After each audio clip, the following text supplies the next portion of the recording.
এখন বলতে পারেন বাজান এটা তো নির্বাচনের আগে বহুতজন বহুত কথা বলে, পরে তো থাকে না, কথা সত্য। বিষয়টা তারেক রহমানের যে বয়স, ওনার তো 5 বছর পর আপনার কাছে আসতে হবে। বিএনপি যে আগামীতে যদি সরকার গঠন করে, আল্লাহ যদি তারেক রহমানকে কবুল করেন, উনি বলছে যে আমাদের বাংলাদেশে প্রায় 4 কোটি পরিবার আছে। প্রথম 50 লাখ, পরবর্তীতে ধাপে ধাপে বাংলাদেশের প্রায় 4 কোটি পরিবার কি একটা ফ্যামিলি কার্ড। আপনার একটু কথা বলতাম, সেটা হচ্ছে আমরা প্রথমত তারেক রহমানের জন্য দোয়া চাইতে আসছি, ঠিক আছে, যাতে আল্লাহ ওনার কবুল করে।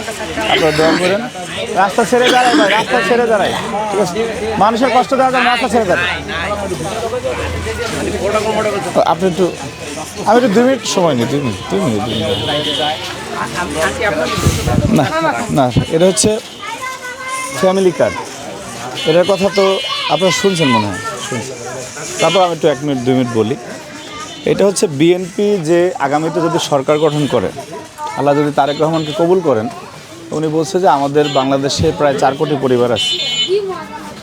প্রথম 50 লাখ, পরবর্তীতে ধাপে ধাপে বাংলাদেশের প্রায় 4 কোটি পরিবার কি একটা ফ্যামিলি কার্ড দেবে। কাদের নামে দেবে? মা, মহিলা প্রধান, ঘরের যে মহিলা প্রধান, সে যদি দেখা গেছে যে উনি সিনিয়র, উনি পাবেন। আবার এক পরিবার যদি তার মতো কেউ না থাকে, ওনার মতো জুনিয়র কেউ থাকে মহিলা, সেই পাবে। কেন এটা দিবে? আমাদের যে গ্রামগঞ্জের মা বোনেরা, বেসিক্যালি আমরা তো অবহেলিত, ঠিক আছে। অনেক সময় দেখা যায় আমাদের স্বামী, বাবা, ভাই কারো না কারোর মাধ্যমে আমরা নিগ্রহের শিকার হই, যে একটু যদি ক্ষমতা না থাকে তখন চিন্তা করে যে ওর গায়ে হাত দিলেও সমস্যা নেই। এটা হলো বাস্তব চিত্র। তো এটা যখন আপনার কাছে থাকবে, তখন আপনার একটা ক্ষমতা থাকবে, একটা স্বাবলম্বী একটা জিনিস থাকবে, যেটা আপনি ছাড়া আর কেউ ছাড়াইতে পারবে না। আপনার স্বামী হোক, ভাই হোক, কেউ পারবে না। এটা যার নামে ইস্যু করা মহিলা, সেই পারবে।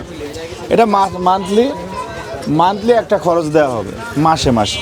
অথবা সে টাকাটা যদি না দেয়, তাহলে সমপরিমাণ চাল, ডাল, তেল, নুন, পেঁয়াজ। আর আপনি বলবেন যে ভাই এটা আমার কি হবে?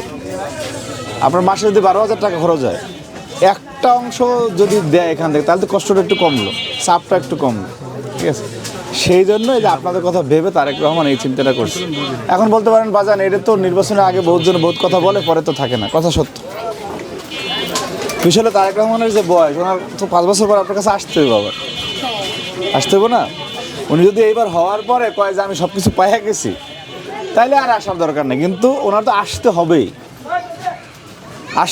তখন সেই যে জবাবদিহিতা করতে হবে, এটা কিন্তু ওনার মাথায় আছে। উনি এটা 2 দিন আগেও বলছে যে আমার তো আপনাদের কাছে আবার আসতে হবে। সেজন্য আল্লাহ যদি কবুল করেন, আমরা বিশ্বাস করি যে উনি বারবার আপনাদের কাছে আসবেন। সেই কারণে এই আমাদের মায়েরা যাতে স্বাবলম্বী হয়, ঠিক আছে, সেই জন্য এই উদ্দেশ্যে এই কাজটার কথা উনি বলছেন। আপনারা দোয়া করবেন যাতে তারেক রহমানকে আল্লাহ কবুল করে। আর একটা কথা হচ্ছে, আপনার গ্রামের বাড়ি কোথায়? ময়মনসিংহ, ত্রিশাল। আচ্ছা, তো নিজের জন্মভূমির প্রতি মানুষের টান থাকে না? ওনার এই ব্যবসা প্রতিষ্ঠানের মধ্যে টান আছে না? তারেক রহমান যেখান থেকে নির্বাচিত হবেন, সেটার প্রতি ওনার টান থাকবে না? উনি যদি নির্বাচিত হন, তো প্রধানমন্ত্রী হবেন ইনশাআল্লাহ, তো ওনার এখানকার প্রতি একটা টান থাকবে, যে না আমার এইখানকার মানুষ